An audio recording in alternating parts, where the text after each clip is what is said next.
world of medicine, not all mysteries are written in blood. Some hide in silence, growing slowly unnoticed, waiting to be discovered. Tonight we open a new case in the Hippocrat files, a case not of crime, but of cells, not of suspects, but of diseases that wear similar faces. Just a quiet swelling hiding its identity, painless, slow-growing mass in the parotid gland. 3 clues all pointing toward one truth.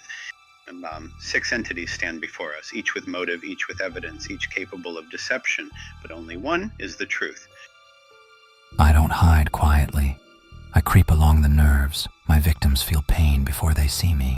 Paraneural invasion, classic. You travel along nerves and leave that Swiss cheese cribriform pattern behind, but our case doesn't show nerve invasion. Made of many faces, mucus, epidermoid, intermediate cells, sometimes harmless, sometimes deadly. A mixed cell population, true, but this tumor lacks the mucus pools and cystic spaces I'd expect from you. I thrive in smoke. Smokers know me well. I grow quietly. Papillary cysts and lymphoid stroma in the classic Warthin's tumor, but our specimen lacks the lymphoid background. Uniform, orderly, basiloid. Basiloid cells arranged in tidy patterns, but you lack the stromal diversity we're seeing. I'm pure, only myoepithelial cells. Pure myepithelial tumors exist, but this lesion shows ducts as well, which means you're not the one. All the others eliminated. The prime suspect, it's you. No delays. Time to interrogate. You're the most common salivary gland tumor around here. About 85% of my kind live in the parotid, 8% settle in the submandibular gland, and 7% hide in minor salivary glands intraorally, half of the time in the palate, followed by the upper lip, then the buccal mucosa. You grow slowly, painlessly. A firm, mobile swelling. Unless I grow in the palate, then I become immobile. I rarely ulcerate the overlying mucosa. I usually grow from a few millimeters to several centimeters. Unless I grow too large, especially in the parotid, then I become lobulated, multinodular, sometimes even causing pressure atrophy and deforming bone.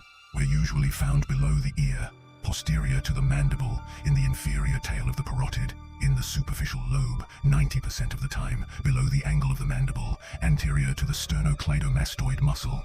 But if I arise in the deep lobe, I stay hidden, non-palpable, presenting as a mass in the lateral pharyngeal wall. I can affect any age, but the 4th to 6th decades rarely escape me, especially females. And what are you made of? That's my secret. I'm many things at once. I originate from intercalated duct cells and myoepithelial cells, 2 lineages, growing together, forming a smooth, solid, well-demarcated submucosal mass. Explain this. That is my dual nature.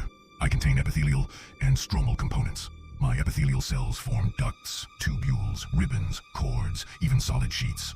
Islands of cuboidal cells arranged in duct-like structures are common. And don't bother looking for trouble. Mitoses are rare. And the rest of this chaos? That's my stroma, my mesenchymal component. It changes constantly. Myxoid, mucoid, hyalinized connective tissue, cartilage-like chondroid tissue, sometimes fat, sometimes bone. Relatively hypocellular, pale, but always unpredictable. So that's why they call you Eomorphic. My microscopic patterns are endlessly diverse. Some tumors are mostly epithelial, luminal, others almost entirely myoepithelial, abluminal, and between them, countless combinations. These cells? Plasmacytoid myoepithelial cells, distinctive, rarely seen in other salivary tumors. They co-express cytokeratin markers with variable positivity for S100 protein, calponin, P63, and alpha-smooth muscle actin. The ductal cells, positive for cytokeratins 3, 6, 10, 11, 13, and 16. And this capsule around you? My pseudocapsule, variable, imperfect. Sometimes tumor islands push through it, pseudopods escaping into surrounding tissue. That's why I come back after conservative surgery. So you're benign. Usually. Slow growing, but recurrence is common if I'm not completely removed. And with each recurrence, the risk of malignant transformation increases. So how do we stop you? Careful surgical excision. In the parotid, superficial parotidectomy, with facial nerve preservation. In the submandibular gland, remove the gland.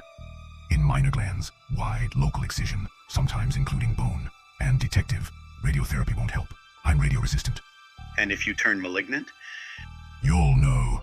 Facial nerve weakness, fixation to bone, palpable lymph nodes, ulceration, difficulty chewing, speaking, breathing, irregular nodular lesion, recurrent tumors appearing as multiple discrete nodules. In pathology, every cell tells a story, and sometimes it takes a detective to solve it. You follow the clues, you chase the patterns. Every slide, every stain, another piece of the truth. And the evidence is clear. The histology doesn't lie. Pleomorphic adenoma, case closed. You think this is over? I hide behind a capsule, but my pseudopods reach farther than you think. One mistake, and I return.